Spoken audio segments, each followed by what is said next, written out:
Et dans le cas où on a déjà pris contact avec un avocat, comment on fait si on se rend compte que finalement ça ne matche pas?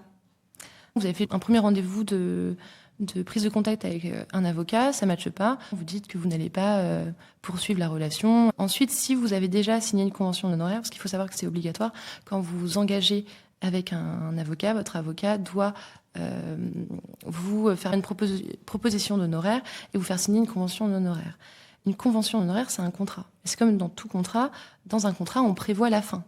Donc, si vous n'avez plus confiance en votre avocat ou ça se passe pas bien, etc., la première chose à faire, c'est aller regarder la convention honoraire que vous avez signée pour voir justement dans quel cas vous pouvez vous en démettre. Dans tous les cas, vous pouvez vous en démettre. Vous n'êtes pas lié à vie avec votre avocat, bien évidemment.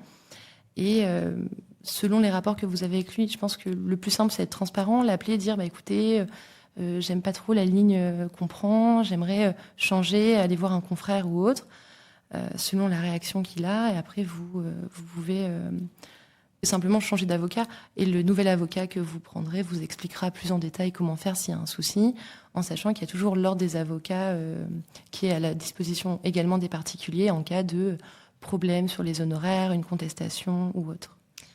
Qu'est-ce que c'est l'ordre des avocats et donc c'est accessible aux particuliers? Alors, l'ordre des avocats, c'est un peu comme l'ordre des médecins. C'est notre ordre qui régit la profession d'avocat. C'est accessible. On va dire que c'est à destination des avocats.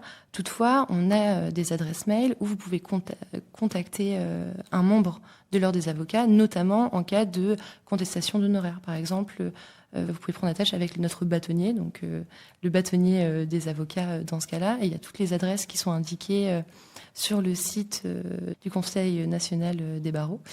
Donc il y a à peu près tous les renseignements sur Internet. Justement, en cas de litige, s'il y a une possibilité de médiation et s'il y a un problème, l'adresse mail à contacter en cas de difficulté.